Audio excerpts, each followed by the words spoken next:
Joined with us today is Douglas Hynden, the author of Rapture Begins, a thrilling mystery novel that has captured the attention of readers worldwide. We'll be diving into the story's themes, the writing journey, and what inspired this captivating work. This interview is brought to you by Scripter and Scripter House. Douglas Hynden is with us, and he's got such a fascinating book. It's called Rapture Begins. Hey, Douglas, thanks so much for coming on. You've got a copy of your book in your hand. Lift it up so everybody can see it. It's a beautiful cover. I love it. And that's behind you too, as well. Right. So tell everybody the road to writing this book. Why'd you write this book? It's kind of strange. I was thinking about this clear back in the 70s, and it was basically things that happened to me that made me go on ahead and write it. For instance, like when I was young, where I grew up was only like 1,500 people, and we are a church community. There was like 1,500 people, and there was a university there that's a church university. So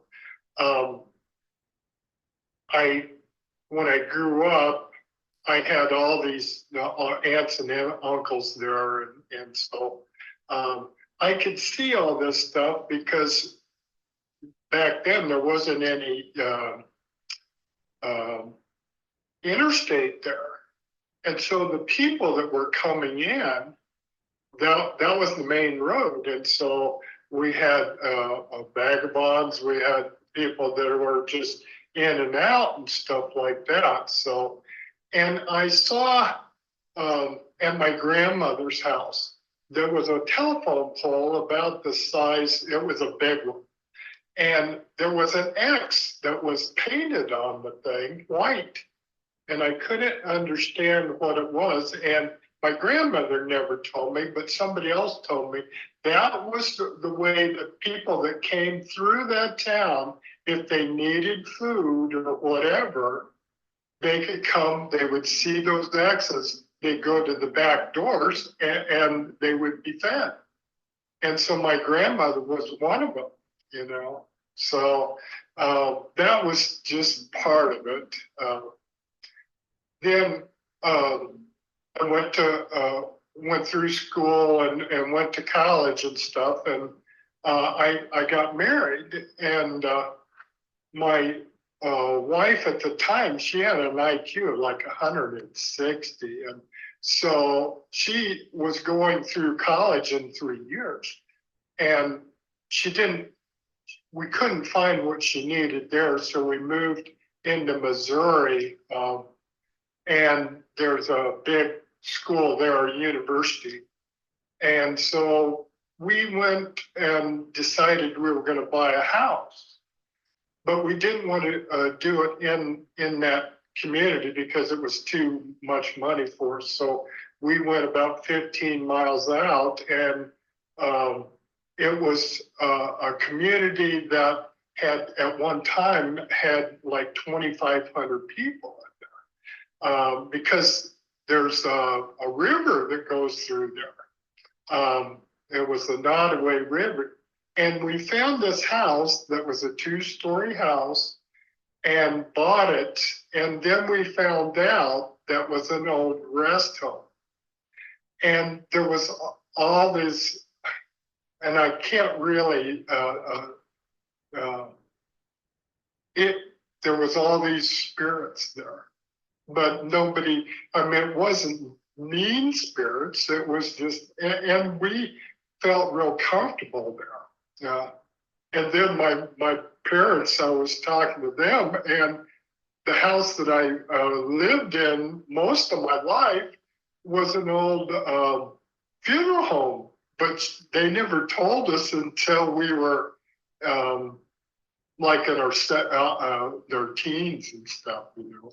So all this stuff, and one day I had this dream, and I got up, and I had never really gone through that town because I was working over in Maryville there. And so most of the time, just back and forth. And I had this dream, and I woke up in the morning, and it was about these two houses that I'd never seen. And I got in the car and drove out north of town, which I never had been up there, and I found this house that I'd seen in my dream. And I thought, man, so I went along the river and went down on the south side there. And like I said, at one time there was 2,500 people in that town. So I was coming around the corner and I saw the other house that I'd had in the dream. And it was out of place because it had pillars on it, and it looked more like where the president lives or whatever. And there was a concrete slab out there for the floors on the porch. And all these people were sitting out there, and they were albinos, most of them. And I just couldn't understand that, what that place was. And eventually then we went on, and I came back to Lamoni and finished my education there, got a business degree. We had separated, my wife and I got a job working for the state of Iowa, and I ran or I managed group homes for adolescents. And I did that for 5 or 6 years. And then I moved into Missouri because we're only 3 miles from the Iowa-Missouri border. And when I got there, I was working for the county there, and I was handling mentally disabled. And this is the weird, it's weird. I had these 2 clients that I lived with 4 days out of the week, and then I would go home for 4 days and come back. And this one client was fairly young, and he was having problems, and they wanted me to move him, to take him to another facility because they couldn't handle it. So Maryville, and I was in Bethany, that's about 60 miles from each other. And they told me to take this man to this other facility.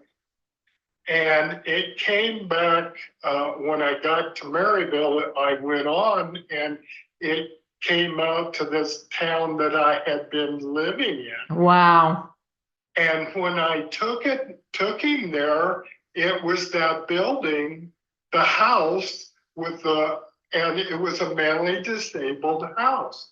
Wow. All these people. And I'm going, whoa. So that's part of it. And when I say a lot of people don't understand this, 70% of this book is real.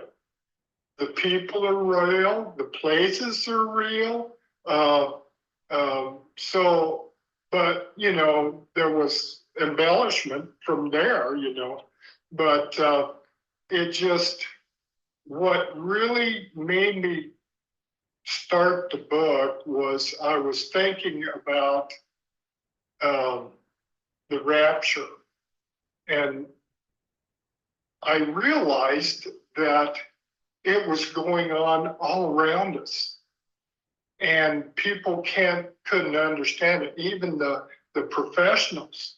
And what I think, and this is just my opinion, is rapture is actually spontaneous combustion here. And these people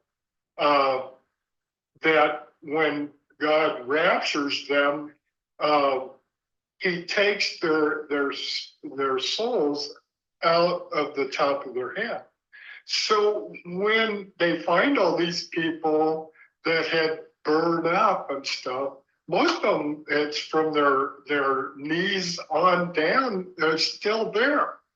The chairs are there, everything, but it takes, my cousin runs funeral homes, and he says it takes around 900 degrees to take a person and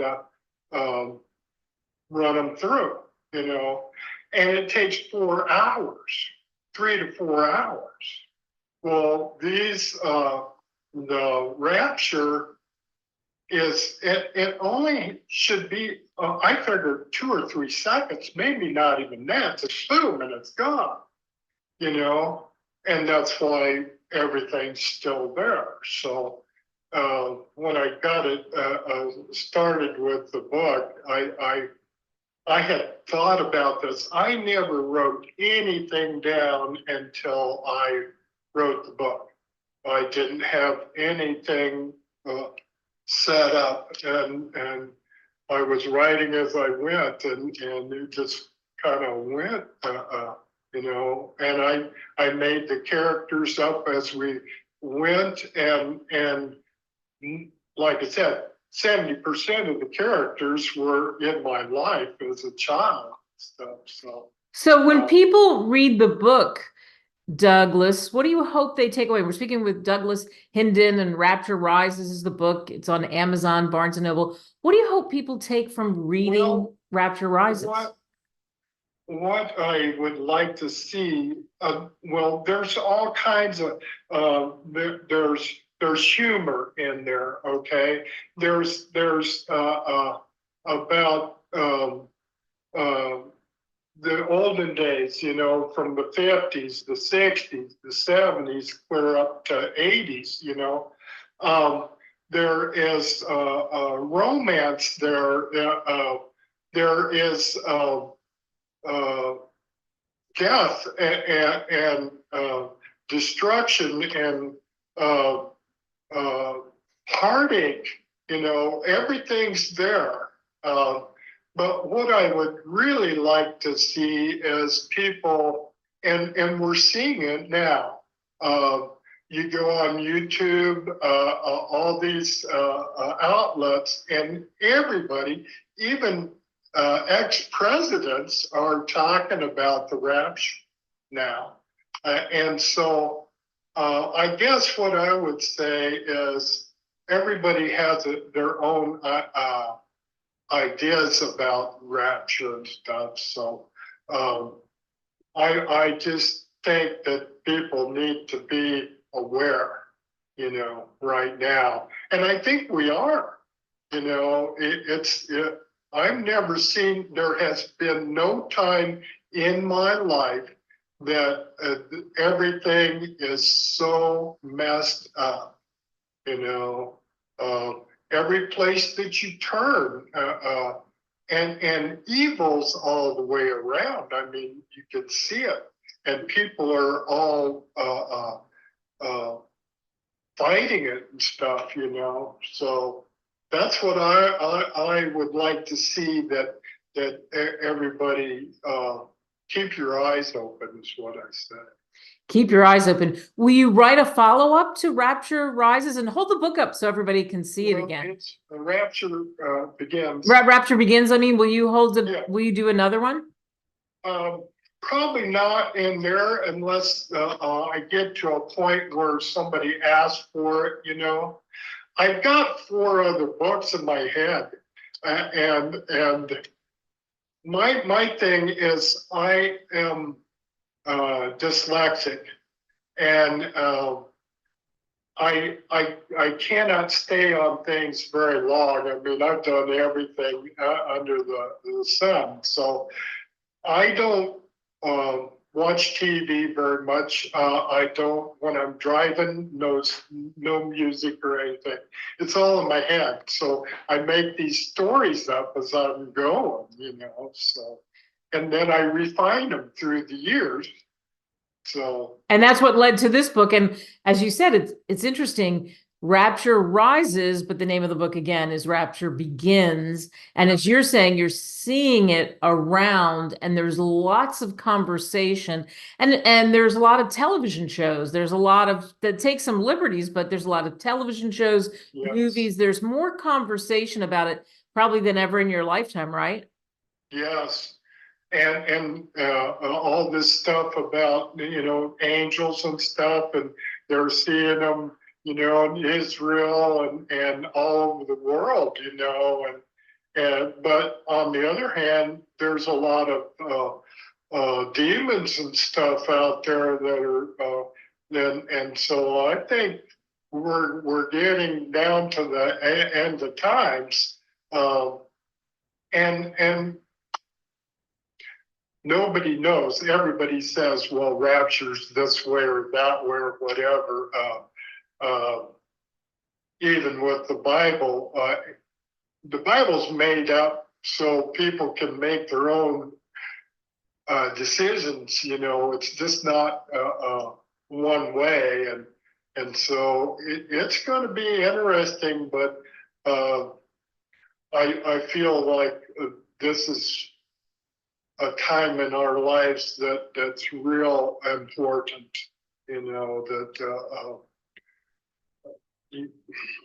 I I can't agree. really explain it. No, I agree. It is an important time as you're trying to talk about this. And in Rapture Begins, the cover, I wondered about the cover. It's beautiful. How did you come up with the image or the idea around the cover?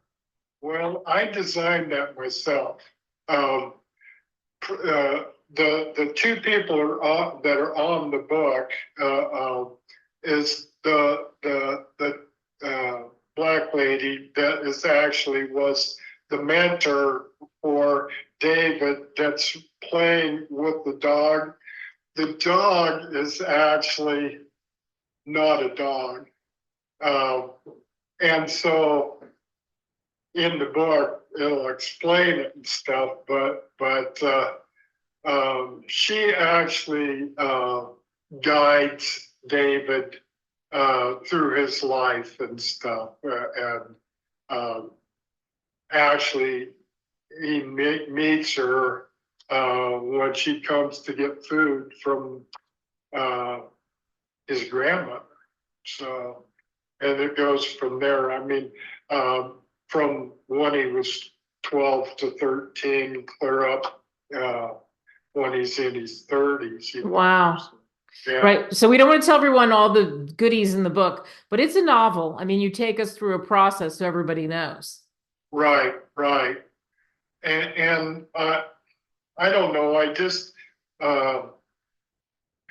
when I write stuff, it's just like I want to be able to just, like you and I, sit here and talk about it, but it's written, so everybody that I talked to said it's a pretty good read because it flows, and that's just the way I am.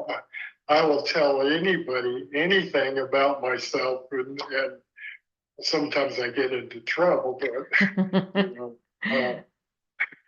but you shared it here, so that's wonderful. And who knows, you may have some other future stories in you, but people can again get the book on Amazon or Barnes and Noble or wherever books are sold. Yeah. And we're also right now in the process of putting it in 10 different other stores in 3 different states. Wow. So it'll be California, Missouri, and probably parts of Iowa and Texas, because that's where I'm at right now. So, yeah. Yeah. Well, great. Look for that. Douglas, thank you so much. I appreciate it. Yeah. Nice talking to you. Nice talking to you too.